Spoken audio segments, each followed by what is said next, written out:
예, 안녕하십니까. 한 달 만에 또 새로 뵙습니다.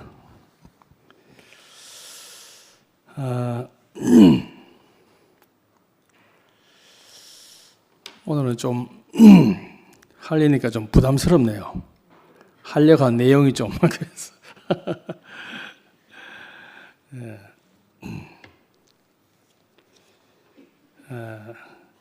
오늘 준비한 말씀은 육체로 오신 하나님 아들입니다. 요한복음 1장 14절에 말씀이 육신이 되어 우리 가운데 거하심에 우리가 그 영광을 보니 아버지의 독생자의 영광이요 은혜와 진리가 충만하더라.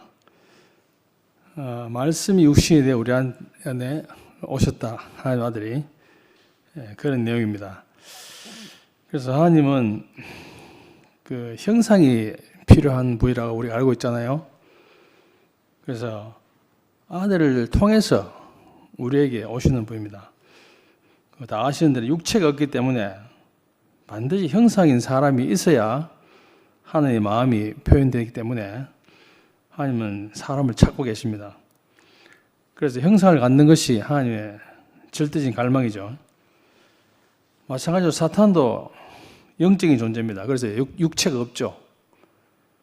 그래서 육체적 제한을 받지 않기 때문에 죽음이 없습니다. 그래서 피조물인데도 죽음이 없으니까 하나님의 말을 거역하고 통제를 받지 않는 것이죠. 그래서 사단이 제한을 받지 않는 존재다 보니까 그 하나님이 당신 자신을 표현하려고 하니까 제한이 있는 존재인 이 사람이 꼭 필요했다. 그런 것이죠. 그 사람의 제한이 뭡니까? 육체의 죽음이지 않습니까? 만약 사람도 죽음이 없다 그러면은 영원히 살 수 있으면은 지으신 분하고 상관없이 자기 마음대로 그렇게 할 것 같습니다. 그래서 육체를 가진 사람은 이 운명적으로 죽음이라는 제한을 가지고 있죠. 그래서 창조주가 인정하지 않는다고 해도 마지막에 죽음 앞에 가면은 이 피조물의 운명을 벗어날 수 없는 게 인간입니다. 그런데 이 하나님 아들이 육체를 가지고 있는데 우리에게 이제 새 생명을 우리 오시지 않습니까? 우리가 새 생명을 얻기 전에 우리 인생은 예수하고 똑같은 육체를 가지고 있었으나 하나님 아들이 아니었죠. 그래서 우리는 하나님으로부터 새 생명을 얻어야 하나님 아들이 되는 거죠. 육체를 가지고 있어도 이 부활 생명이 없으면은 우리가 하나님 아들이라고 말할 수 없지 않습니까? 그래서 예수는 십자가에서 우리를 포함하고 이제 죽으셔서 마지막 아담이 됐다고 성경이 그렇게 말하고 있죠. 첫사람 아담을 끝내다는 겁니다. 그걸 뭘 말하는 겁니까? 아담은 결국은 하나님이 먹지 말라 하는 선악과를 먹고 하나님이 거역을 하고 불순종이죠. 불순종한 것을 결국은 십자가에서 끝을 냈다는 거죠. 그래서 이것이 우리의 거역과 불순종하는 혼을 육체를 끝낸 게 아니고 혼을 끝낸 것이죠. 내용은 그죠? 그래서 선악과를 먹고 하나님과의 관계가 끊어져서 인생은 늘 방황했습니다. 그런 인생이 결국은 이제 제자리로 돌아오게 된 것이죠. 인생을 지으신 분과 관계가 끊어지는 것이 피조물로서는 죽은 것이다. 우리가 늘 들어왔습니다. 그것이 인생의 불행입니다. 그래서 우리 육체는 언젠가는 끝이 납니다. 육체의 생명 끝이 납니다. 이것이 이제 흙으로 지어진 피조물이냐 운명이지 않습니까? 그런데 우리 육체의 생명이 끝나도 끝나지 않는 것이 있습니까? 뭐죠?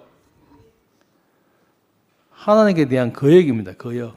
육체가 끝나도 끝나지 않습니다. 그게 하나님의 거역입니다. 그래서 이 하나님께 대한 거역은 우리 스스로는 거역을 끝낼 수가 없습니다.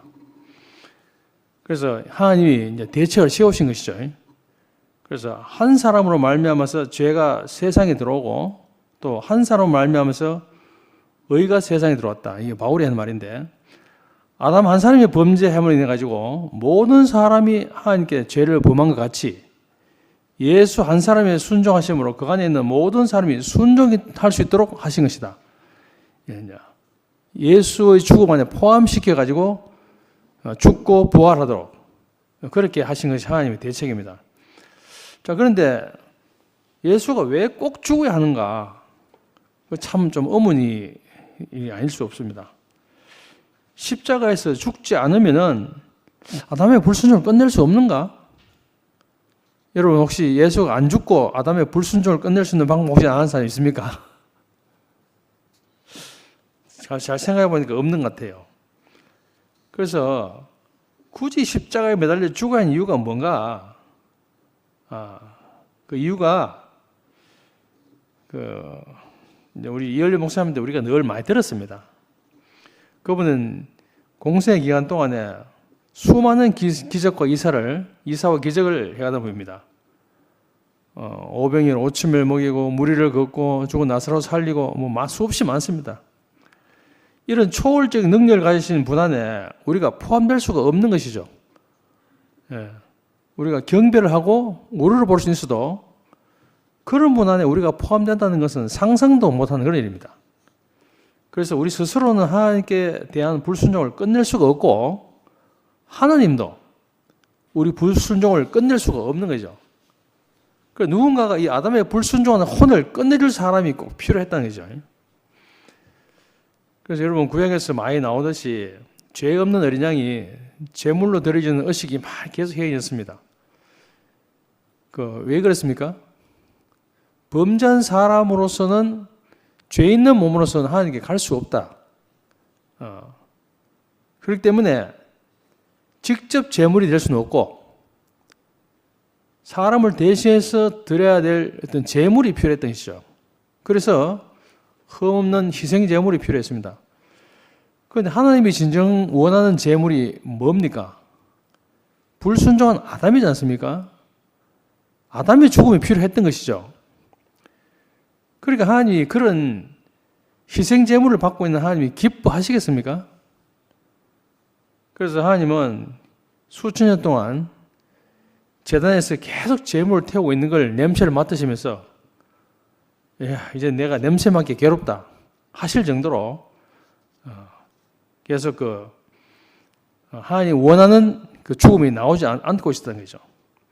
형식상 희생 제물을 드리고 있으니까 하나님에 대한 불순종은 해결이 안 되는 것이죠. 그래서 하나님과 사람의 관계가 회복되지 못하니까 하나님이 기뻐하실 수가 없는 겁니다. 그래서 하나님을 거역하는 모든 인생을 끝내기 위해서 산 제물이신 예수의 육체의 죽음이 이제 필요했던 것이죠. 그래서 아들의 육체의 죽음 안에 모든 사람을 포함시켜 가지고 모든 사람의 불순종을 끝내게 하셨습니다. 그리고 아들을 통해서 이 불순을 끝내려 했으니까 정말 하나님도 속이 진짜 시커멓게 되신 것 같아요. 하나님이 고육지치게를 할 수 있죠. 하나님과 사람이 원수된 것을 이 고리를 끊어줄 사람이 필요했던 것이죠. 그래서 예수의 육체의 죽음을 통해 가지고 모든 아담의 불순종, 거역하는 혼을 끝내신 것입니다. 우리 육체와 혼을 분리할 수가 있습니까? 우리가 보통 사람을 영혼, 육으로 이렇게 구분하긴 합니다만은 실제로 분리하기가 어렵습니다. 그래서 혼만 따로 빼내 가지고 끝낼 수 있는 방법이 없잖아요. 그래서 육체가 죽으면 혼도 같이 끝나는 것이죠.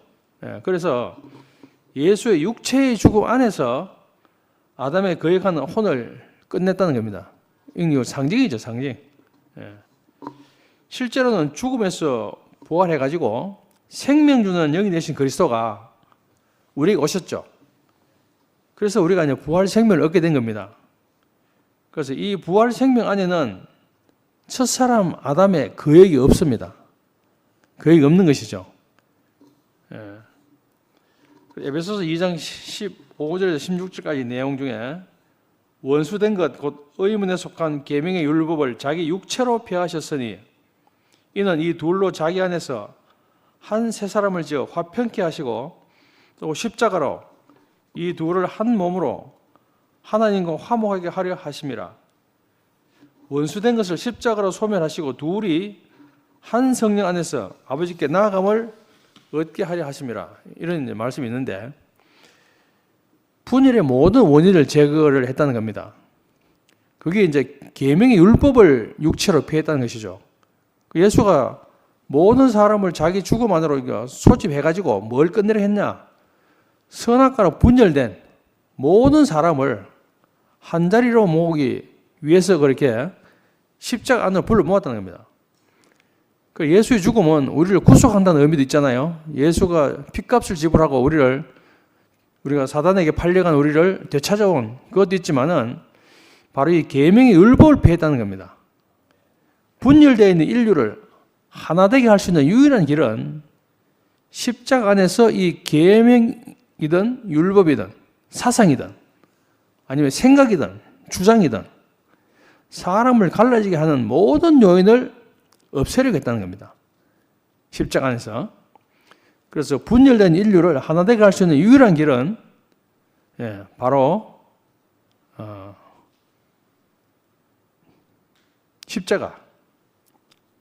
십자가에서 모든 요인을 없애려고 했다는 거예요. 자, 이것이 모두 아담의 혼에 속한 겁니다. 혼에 속한 거. 그래서 이 계명 율법을 자기 육체로 폐하시고 이 둘이라는 것은 이제 유대인과 이방인을 말하는데 이 둘로 자기 안에서 한 세 사람을 이루려고 했다는 거예요. 그래서 십자가만이 유일한 대체라는 것을 이제 말하고 있는 겁니다. 하나님이 우리도 십자가로 부르고 있잖아요. 우리 교회 생활하면서 우리가 늘 십자가의 삶을 우리가 늘 듣고 또 우리가 살아내고 이렇게 있습니다. 그렇게 부르신 이유가 바로 이 자리가 아니면은 절대 하나 될 수 있는 길이 없습니다. 만약에 십자가 아닌 다른 방법으로 하나 되는 길이 있다면은 예수가 오신 것이 헛일이 되어버리겠죠. 그런 길이 있다 그러면 예수는 안 죽어도 되는데 공인이 죽은 꼴이 됩니다. 그런데 하나님과 사람이 연합일 수 있는 유일한 길은 함께 죽고 함께 사는 길 외에는 없다는 겁니다. 그래서 바울은 십자가 외에는 아무것도 알지 아니하기로 작정하였다 이런 말을 했는데요. 고린도 교회는 은사 문제로 참 시끄럽습니다. 그죠? 그래서 바울이 고린도 교회에 내놓은 유일한 대책이 십자가입니다. 분열의 모든 원인을 해결하기 위한 대책이 십자가였습니다. 그래서 하나님이 구약을 이렇게 경영하시는 경륜과 신약의 경륜이 좀 다르잖아요. 여러분 아시는 대로. 구약의 중심은 성전이고 물질로 된 것이잖아요. 물질로 된 성전입니다. 그런데 신약의 중심은 말씀이 육신이 되신 바로 인격적 성전이신 그리스도가 중심입니다. 그래서 하나님의 경륜이 물질적인 성전에서 인격적인 성전으로 바뀌어오고 있는 거죠. 그래서 구약에서는 성전이 중심이듯이 신약에서는 그리스도와 교회가 중심입니다. 그래서 하나님의 경륜 안에서 한 세 사람을 이루려면 아까 말씀드린 대로 옛 계명의 율법을 완전히 폐해야 되는 것이죠. 그래야 한 세 사람이 이제 이루어진다는 것이죠. 자, 십자가에서 우리는 예수와 한 운명으로 만날 수 있게 됐습니다. 십자가에서 하나님과 원수되었던 옛사람이 완전히 끝이 나고 부활 안에서 새롭게 만나게 된 거예요. 요한 1서 3장 2절에 또 이런 말이 있습니다. 사랑하는 자들아 우리가 지금은 하나님의 자녀라. 장래에 어떻게 될 것은 아직 나타나지 아니하였으나 그가 나타내심이 되면 우리가 그와 같을 줄 아는 것은 그에 계신 그대로 볼 것을 인함이다. 이렇게 말했습니다. 예수는 십자가에서 죽고 부활해가지고 우리에게 생명 주는 영이 되었습니다. 그렇게 해서 우리하고 유기적인 결합을 통해 가지고 우리는 예수 그리스도 인격으로 자라나고 궁극적으로는 어디까지 우리가 도달하냐면 우리도 그와 같아질 것을 소망하고 있는 것이죠. 예수 있는 자리까지. 그와 같아진다는 것은 뭐 우리가 예수가 된다는 말은 아니지 않습니까? 그와 같은 인격으로 변해간다. 그런 뜻이겠죠. 그래서 이 그리스도의 몸된 교회 안에서 그는 우리의 머리가 되고 우리는 거의 몸이 돼가지고 유기적인 결합을 통해서 한 새 사람으로 우리가 지어져 가고 있습니다. 자, 우리가 거듭난 경험을 우리가 하게 되는데요. 이 거듭난 것을 어떻게 거듭납니까? 그 영으로 거듭납니다. 실제로 우리가 거듭나는 경험은 그 영으로 거듭납니다. 예수의 영이죠. 그 영이 우리 안에 올 때 우리가 하나님께로 거듭나는 것이죠. 다시 나는 것이죠. 우리가 예수의 죽으심과 살아나심을 눈으로 직접 목도해도 거듭날 수 있는 건 아니지 않습니까? 그렇죠? 예수가 십자가에 죽는 걸 봐도 또 예수가 부활한 걸 우리가 눈으로 봤다 해서 우리가 거듭나는 건 아닙니다. 그 영이 우리에게 와야 우리가 거듭날 수 있는 것이죠. 광야를 지나다 독사에게 물린 그 사례를 여러분들 많이 들었습니다. 이스라엘 백성들에게 모세가 장대에 달린 놋뱀을 보게 했습니다. 그 뱀을 쳐다본 사람은 살았고 그렇지 못한 사람은 다 죽었죠. 이게 무슨 의미인지도 모르고 쳐다보기만 했는데 다 살았습니다.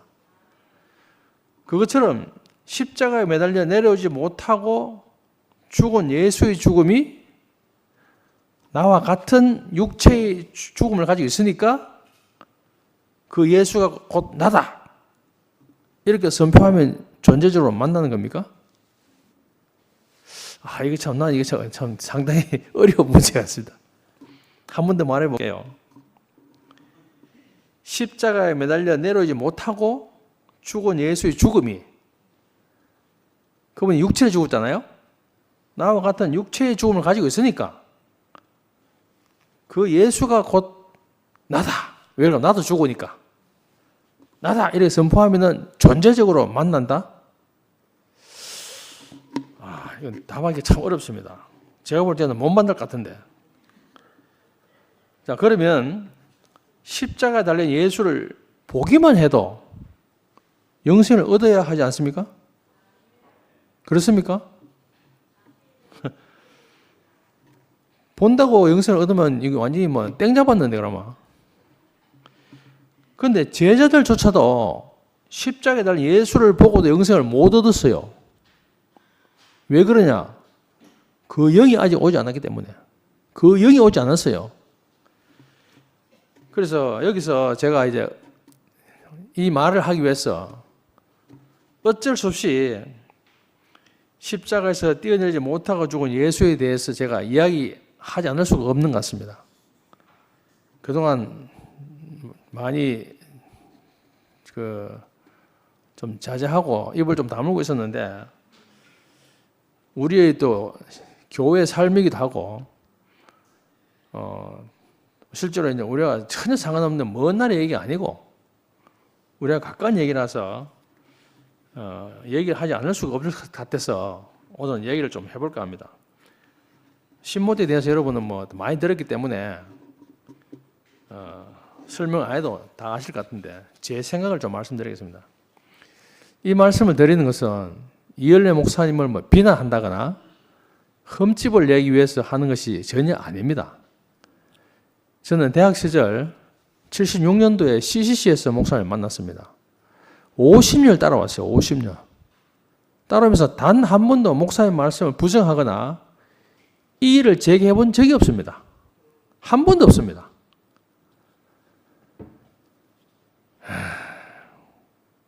그래서 십자가에 뛰어내지 못하고 죽은 예수에 대해서 제가 한번 말씀을 드려보겠습니다.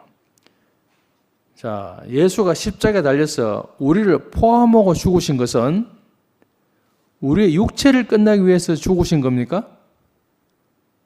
아니죠. 우리의 거역하는 혼을 끝내기 위해서 죽으신 겁니다. 거역을 끝내기 위해서 죽으신 겁니다.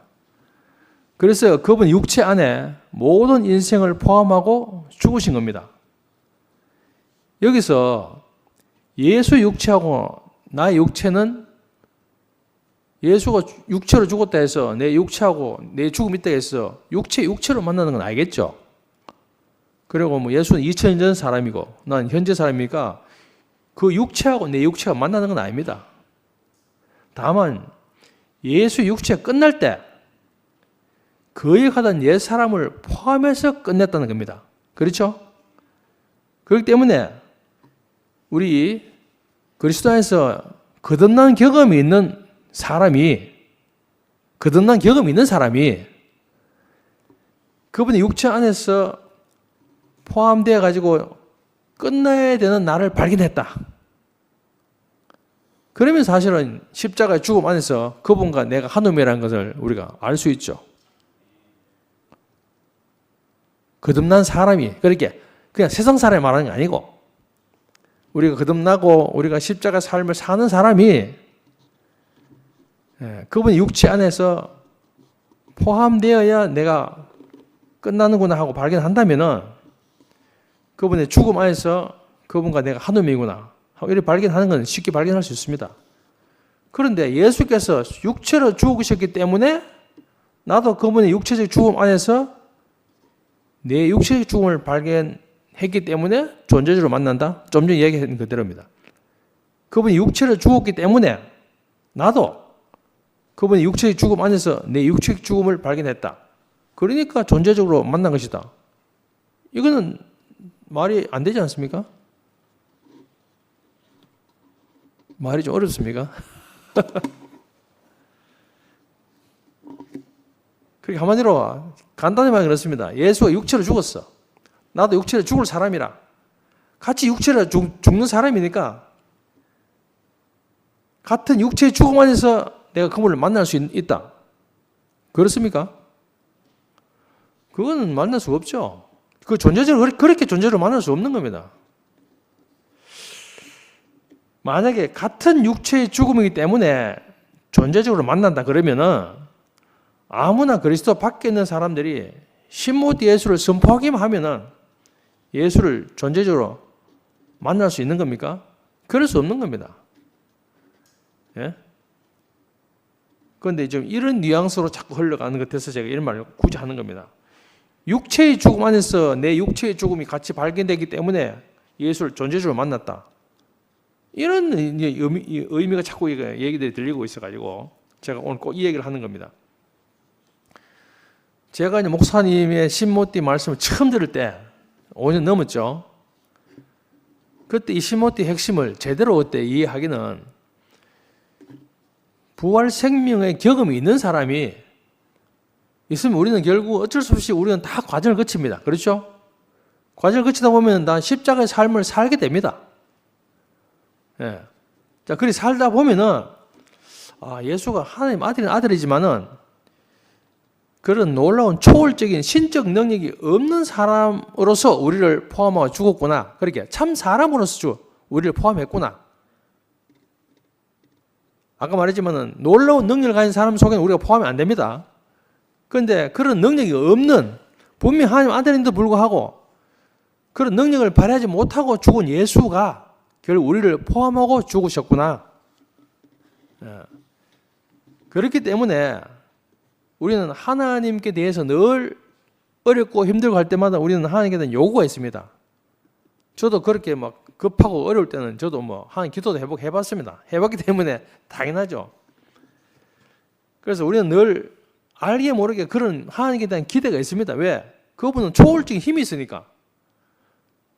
자, 그런데 점점점 그리스도 안으로 십자가 안으로 가다 보면요, 그 하나님께 대한 그런 요구가 다 사라집니다. 여러분 그런 경험들 좀 해보셨죠? 내 병을 고쳐주실 것이다. 안 그러면 내 어려운 문제 해결해 주실 것이다. 옛날에 우리가 그런 걸 많이 기대해 봤습니다. 소위 말해서 혜택을 우리가 많이 기대해 봤어요. 그런데 점점 살다 보니까 하나님이 내게 혜택을 주는, 옛날에는 구약에는 혜택을 줬겠지만 혜택을 주는 분이 아니구나. 생명 안에서 우리와 하나님을 원하는 분이다. 이렇게 알게 되니까 그런 요구가 점점 사라지게 됩니다. 하나님께 대한 요구가 다 점점 사라져요. 그래서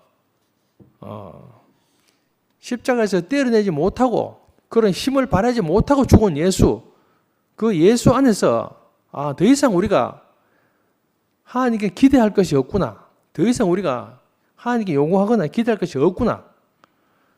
이렇게 우리가 이제 더 알게 되는 것이죠. 아무것도 요구할 수 없는 피조물의 자리. 예수가 십자가에서 아버지 어찌하여 나를 버리셨습니까? 이렇게 그 말할 때 그것은 완전한 피조물 자리 아닙니까? 완전한 피조물 자리입니다. 그 자리를 우리가 발견하게 되는 것이잖아요. 그래서 십자가의 삶을 살아내고 있는 사람이 이 더 깊은 십자가 자리를 경험하는 것, 이게 신모띠로 저는 그래 봅니다. 이 새로운 것이 아니죠. 새로운 것이 아닙니다. 그건 50년 동안 목사님이 늘 하던 말씀입니다. 십자가의 도에 대해서 늘 하시던 말씀입니다. 이미 십자가의 삶을 살고 있는 사람한테는, 그 사람한테는 이 신모띠의 삶을 이미 살고 있는 겁니다. 십자가의 삶을 사는 게나 신모띠의 삶을 사는 게나 맨 같은 겁니다. 새로운 게 아닙니다. 우리가 거듭난 경험이 있다 하더라도 아직 십자가 경험이 없다. 그러면 예수의 운명이 깊이 만져지지가 않습니다. 예. 처음에 우리가 막 뭔가 빛 가운데서 우리 하나님 만나고 막 기쁘고 즐거고 하지만 새롭고 하지만은 십자가의 운명을 아는 건 아닙니다. 그리고 우리가 많은 어려움과 과정을 거쳐가면서 우리가 구체적으로 십자가 안으로 십자가의 운명의 자리를 우리가 더 깊이 알아져가는 것이죠. 그래서 목사님이 처음 말씀하실 때 제가 아무 이의 없이 그렇습니다 하고 예하고 받았습니다. 왜 그랬냐? 십자가의 삶을 살아온 사람이라면 당연히 인정할 수밖에 없는 그런 내용이었습니다. 예. 보통 기독교인들이 대속의 주님을 많이 얘기하지 않습니까? 예수는 뛰어내릴 수 있는데 우리 죄를 담당하기 위해서 안 뛰어내렸다. 그렇게 많이 그렇게 알고 있습니다. 그런데 그 말을 목사님 했을 때 우리 교회 안에서도 그것 때문에 혼란이 많았습니다. 충분히 뛰어내릴 수 있는데 안 뛰어내렸다. 이렇게 본 형제들이 실제로 많이 있었습니다. 그런데 그건 정말로 뛰어내릴 수 있는데 안 뛰어내는 게 아니라 정말로 사람이기 때문에 뛰어낼 수 없어서 못 뛰어내는 겁니다. 실제로. 신적 능력이 없어서 못 뛰어내는 겁니다. 그래서 이 사람은 바로 정말 사람 안에 사람이기 때문에 사람을 대표해서 나를 포함할 수 있는 것이죠. 그래서 완전한 구속을 이룰 수 있는 분입니다. 제가 살아오면서 여러분 아시는 대로 제가 결혼 문제를 가지고 참 오랫동안 참 어려움을 많이 겪었습니다. 그래서 목사님이 중매했기 때문에 그런데 한 번도 그 목사님이 중매했던 이런 것에 대해서 섭섭하게 생각해 본 적이 없습니다. 결코 목사님을 원망한다든지 부정적인 말을 한 번도 내 입 밖으로 내본 적이 없습니다. 목사님이 뭐 내 결혼에 대해서 이러고 저러고 뭐 목사님이 내게 이런 섭섭한 일이라고 이렇게 내가 부정적인 얘기를 한 번도 입 밖에 내본 적이 없어요. 그래서 아까도 말했지만 이 자리에서도 정말 수십 년간 따르던 목사님을 정말 사랑하는 마음으로 안타까운 마음과 업소하는 마음으로 이 말을 하고 있는 겁니다. 자, 그 뒤로 목사님이 교회에서 말씀하시면서 이런 말을 하셨어요. 하나님이 나를 살려주신 것은 이 복음을 전하라고 살려주신 것이다. 이렇게 생각한다. 이렇게 말하시더라고요. 여러분 들어본 있습니까? 나를 살려주신 것은 이 복음을 전하라고 살려주신 것으로 생각한다. 이 말씀 여러 번 하셨어요. 내가 그 몇 번 들었거든요. 내가 자꾸 이 말 하는 것은 내가 아니면 말할 사람이 없기 때문에 얘기한다. 이렇게 말씀을 하셨죠. 그런데 그 이후에 안팎실에 목사님을 간병하러 들어갔다 나오는 형제들로부터 목사님과 대화가 녹음이 돼서 밖으로 많이 흘러나왔어요. 그러면서 왜 신모띠 복음을 선포하지 않느냐고 요구한다는 얘기가 자꾸 들려오기 시작했어요. 그리고 토요일날 정문적답을 담당한 형제들이 신모띠 복음을 선포해야 된다는 이런 요구가 막 공개되고 공개적으로 막 이야기되기 시작했어요. 그렇게 공개적으로 하면서 그 말에 부담을 느끼는 형제자매들이 답답하다는 어떤 그런 호소를 많이 하기 시작했습니다. 그러면서 온 교회가 술렁술렁 거렸습니다. 그때 저도 사실은 조금 마음이 무거워지기 시작했어요. 왜 그랬냐 하면 50년간 목사님이 한 번도 형제들의 감정을 통제하거나 제재를 한 적이 없었어요. 무슨 말을 해도 목사님은 제재를 안 했습니다. 생명 흐름을 따라가지고 오직 그리스도 안에서 생명 하나됨과 교회 건축과 연합을 위해서 살아왔어요. 그런 분인데 형제들 간증을 제안하는 모습을 보면서 야, 이거 뭔가 좀 잘못돼 가고 있는 게 아닌가라고 이렇게 생각하기 시작합니다. 특히 목사님이 구미 병원에 갔다 오면서 순천에 갔다 오면서 4개월 헤매다가 이 발견한 신모티 복음을 최종적 복음이다, 마지막 복음이다, 내 복음이다, 복음 이름이 참 많더만요. 이런 이름을 붙여가지고 말씀하시면서 십자가에서 떼어내지 못하고 죽은 예수라는 말을 하지 않는 사람들에게 왜 말 안 하냐? 선포해라. 이런 거를 요구를 하시더라고. 그걸 보면서 아이고 이러다가 잘못하면 교회 갈라지겠네. 이런 생각이 들어가 정말 마음이 불편했습니다. 비록 목사님이 4개월 헤매서 특별한 경험을 했다 하더라도 목사님이 그렇게 해서 목사님이 알았다, 발견했다 하더라도 그건 목사님 것이 아니죠. 지난번 제가 말씀할 때도 같은 그 취지로 이야기했죠. 우리 간증은 하나님으로부터 받은 것입니다.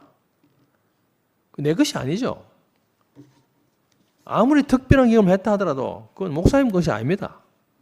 그것마저도 목사님이 하나님께서 목사님의 은혜로 알게 하신 것이지 목사님 스스로 깨달은 것이 아닙니다. 신모티 복음을 발견하셨으면은 그거는 목사님의 특별한 경험이니까 교회 앞에 말씀의 방식이든 간증의 방식이든 내놓으면은 하나님이 필요한 사람에게 적절하게 공급을 하실 거 아니겠습니까? 거기까지만 하시면은 그 다음은 하나님이 하실 일입니다. 그런데 거기까지만 하신 것이 아니라 그 뒤까지 계속 이제 목사님께서 요구를 하시니까 먹을 수 있는 사람 먹고 아직 못 먹는 사람은요 때가 되면 또 먹을 수 있습니다. 그걸 선포하라고 강요할 일이 아닌 거죠. 지난번에도 말씀드렸잖아요. 누구의 간증이든 간에 그것을 제안하거나 내 간증을 들으라고 강요를 하면 안 됩니다. 교회에서는. 왜냐하면 그것은 하나님이 각 사람에게 보여주신 거기 때문에 우리가 손을 대면 안 됩니다. 목사님도 수십 년간 우리한테 말씀을 하시면서 그런 말씀을 자주 하셨어요. 이건 제 말이 아닙니다.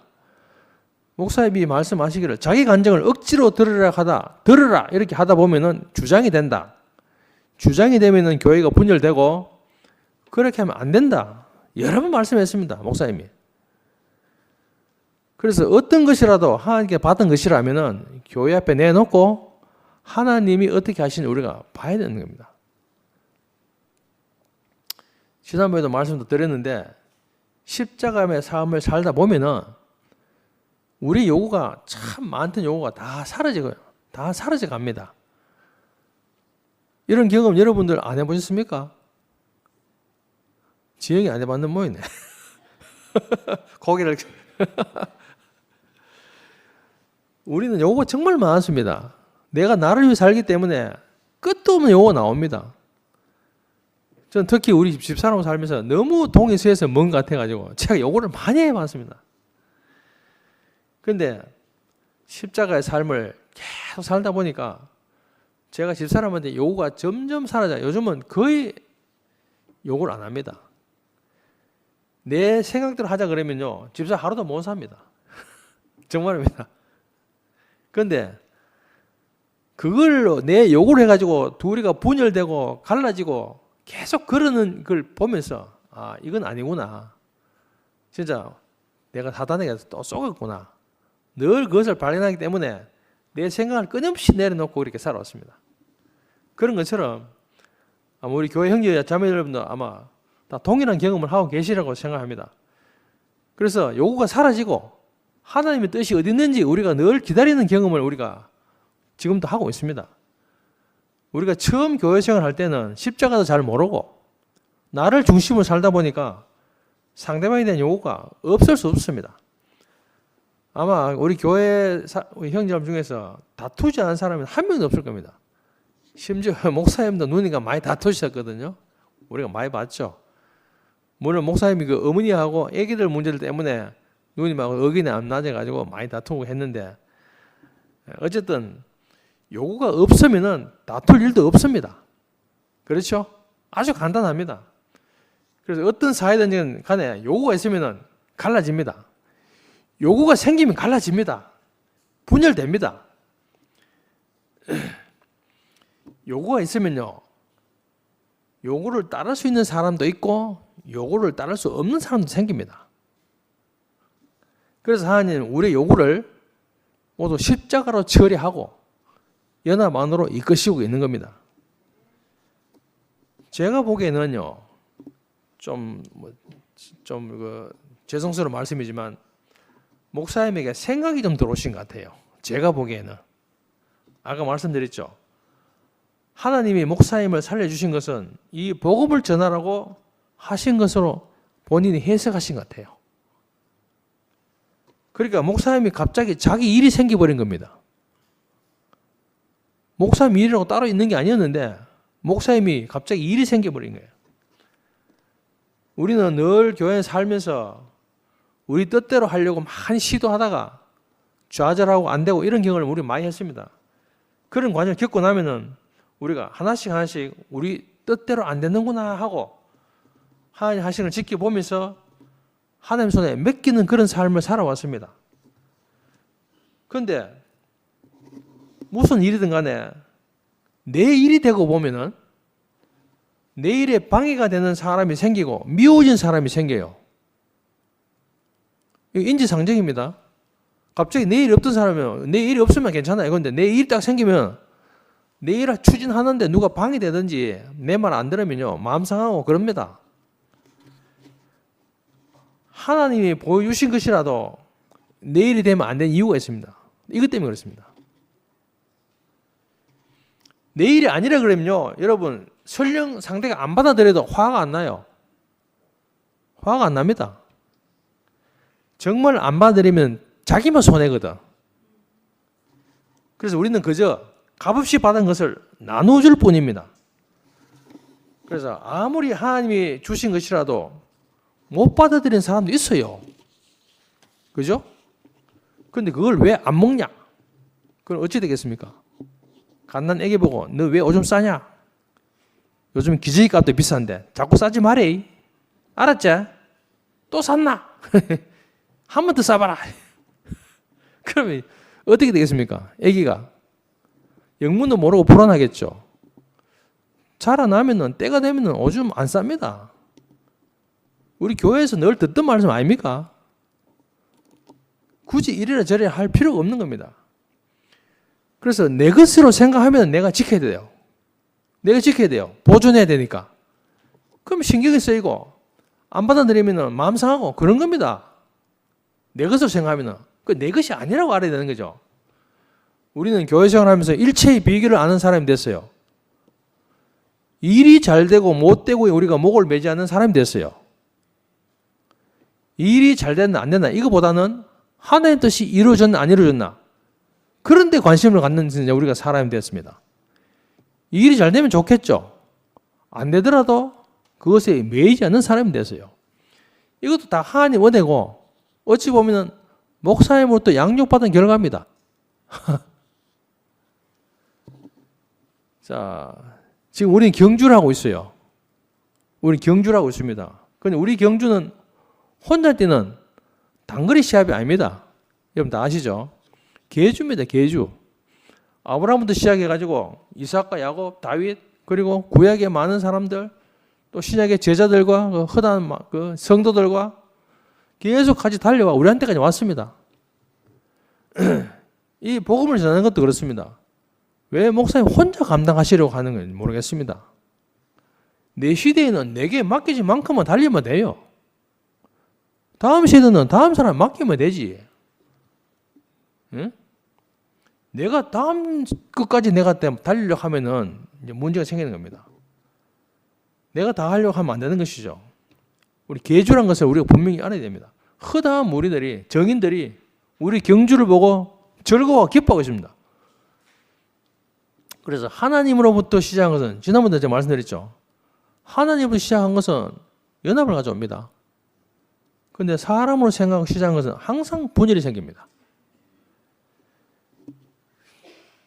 사단을 지난번에도 너무 업숙이 여기면 안 된다 그랬죠, 제가. 그놈은 어디서 자빠져 놀고 있는 건 아닙니다. 기회만 있으면 교회가 되지 못하도록 방해한 놈입니다. 우리 사탄 눈에 안 보인다고 없이 내기면 안 됩니다. 지금 여기도 와가 앉아있어요. 여기 너도. 예? 예. 구석구석에 앉아있다 이거 야가. 예. 그래서 교회가 건축되면 야는 망합니다. 그래 길을 쓰고 교회가 안 되도록 자꾸 방해하는 놈입니다. 우리는 하도 많이 넘어져가지고 우리는 대충 이제 압니다. 늘 사탄에 쳐놓은 거물에 걸려가지고 버둥둥 대다가 한참 버둥대다가 아이고 또 사탄에게 내가 쏘았구나.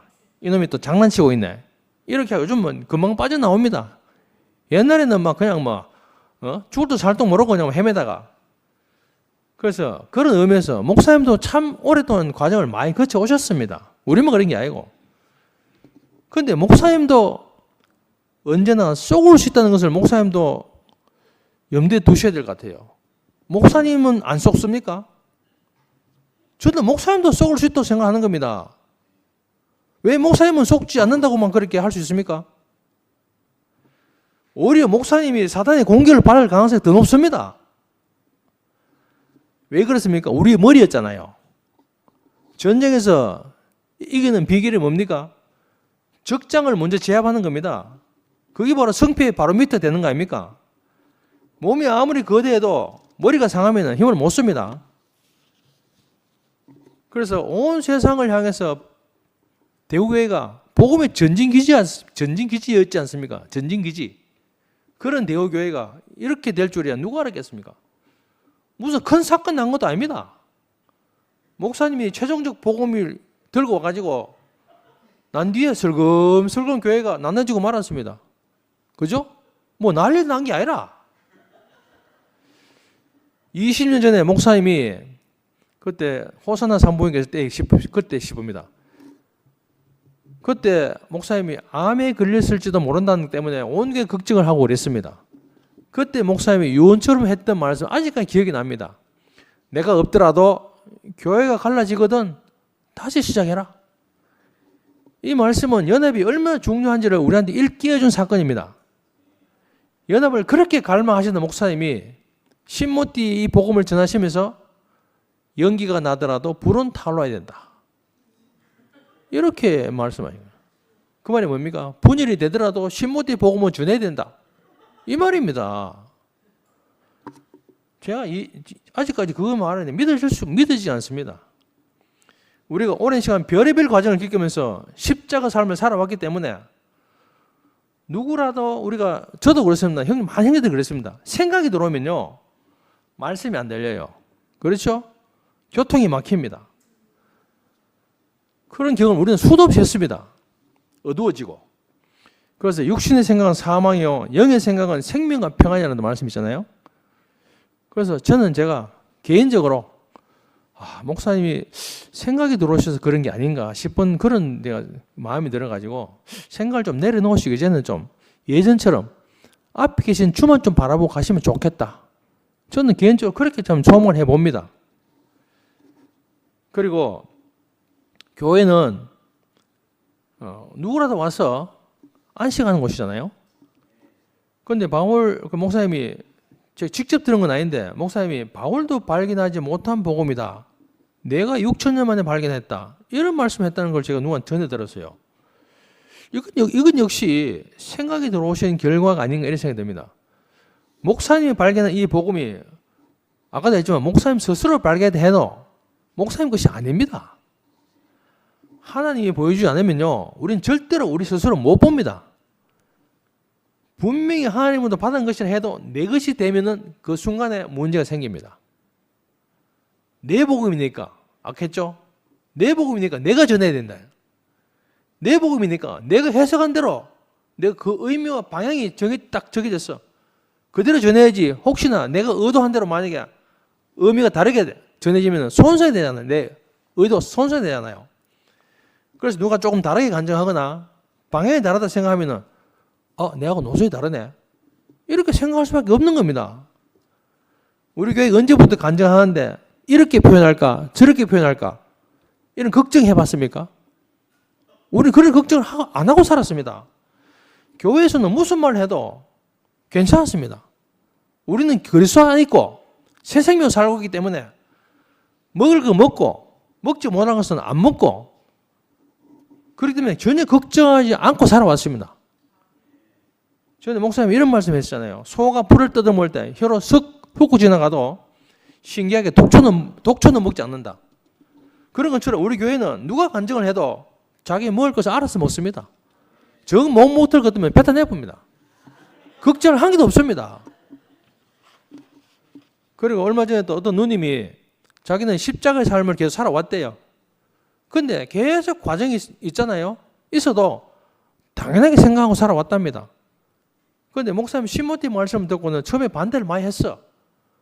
그러다가 자기가 목사님 말 자꾸 듣다 보니까 십자가의 삶도 차별이 생기더라. 왜냐? 혼의 죽음이니까. 더 죽은 사람도 있고 덜 죽은 사람도 있다. 십자가에서 죽은 것을 더 죽고 덜 죽은 것을 혼의 차이로 이야기하더라고요.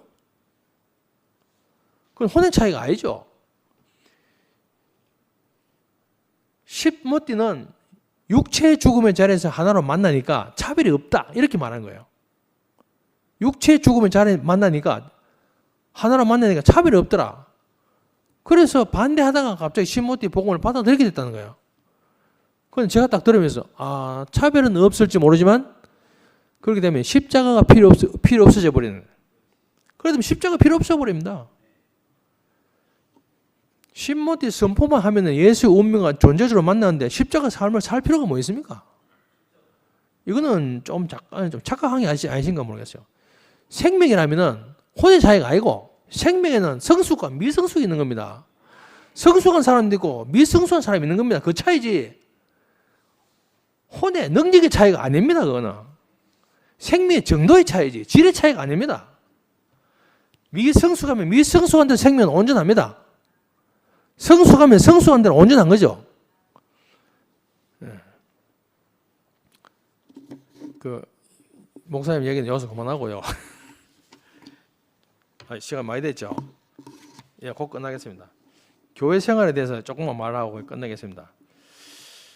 지난번에 우리가 교회 건축에 대해서 제가 말씀을 드렸는데 교회 생활의 기초가 되는 게 십자가의 삶이잖아요. 교회는 땅에 속한 세계가 아닙니다.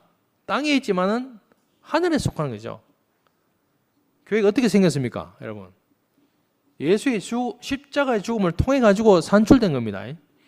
그래서 교회는 부활 생명을 기초로 해가지고 건축된 그리스도의 몸이고 하나님의 집입니다. 교회는 부활 생명을 기초로 해서 건축되는 거잖아요. 그래서 이 건축에는 반드시 십자가의 죽음을 통한 연합이 삶이 필요한 겁니다. 교회라고 무슨 신령한 집단이 아니지 않습니까? 다 사람 사는 곳이고 하는 일들은 다 그렇고 그런 일들이지 않습니까? 항상 있는 거잖아요. 교회라고 해서 일을 없앨 수가 없잖아요. 그건 일을 하다 보면 항상 부딪히는 겁니다. 어쩔 수 없이. 그런데 교회 생활은 일보다 더 중요한 것이 연합입니다. 아무리 일이 중요해도 일보다 더 중요한 게 연합입니다. 비록 일이 잘 됐다 하더라도 그 일을 통해서 연합이 됐다면 성공한 것이고 분열이 됐다면 그건 실패한 겁니다. 그래서 교회는 구체적으로 죽음을 필요로 합니다. 교회의 기초가 되는 십자가 죽음은 우리가 서로의 의견을 밀고 당기고 협상하고 다른 겁니다. 생명의 말씀 앞에서 빛 가운데서 우리 자신이 발견되기 때문에 우리가 우리 생각을 내려놓을 수 있는 거죠. 설사 누가 의견이 다르고 부딪히더라도 내 생각대로 밀어붙일 것이 아니고 비록 내 생각이 옳아도 그것 때문에 연합이 깨진다면 내 생각을 십자가 앞에 내려놓을 수 있어야 되는 거죠. 이것이 구체적으로 교회 건축입니다. 그래서 교회 생활을 통해 가지고 내가 점점 사라져가는 것이죠. 그래서 우리 이름은 점점 사라져가고 그리스도라는 이름만 남게 될 겁니다. 전에는 누가 내 생각을 반대하면요 길을 쓰고 우리가 이기려고 하고 그렇게 마음으로 승복이 안 되고 그랬습니다. 그런데 이제는 우리가 우리 생각을 내려놓고 그 사람을 있는 그대로 봐주는 사람들이 됐습니다. 내 기준으로 상대방을 보면은 못 봐줍니다. 그런데 이제는 그것이 아니고 우리 생각을 내려놓고 사람을 보니까 그 사람 있는 그대로 볼 수 있는 그런 삶을 우리가 사는 것이죠. 그래서 교회 안에서 다루어져야 최종적으로 우리가 다뤄지는 것이죠. 너무 길게 해서 죄송합니다. 여기서 끝내겠습니다. 예, 기도가 마치겠습니다.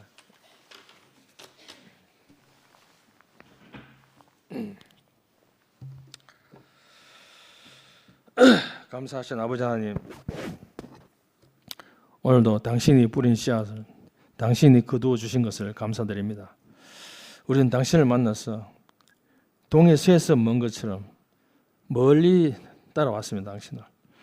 우리 조상 아브라함이 어딘지도 모르는 길을 따라 났었는데 이제 우리는 당신이 지시하신 땅에서 우리가 살게 되었습니다. 우리가 얼마나 크고 감당할 수 없는 그런 큰 은혜를 받았는지 당신을 찬송하지 않을 수가 없습니다.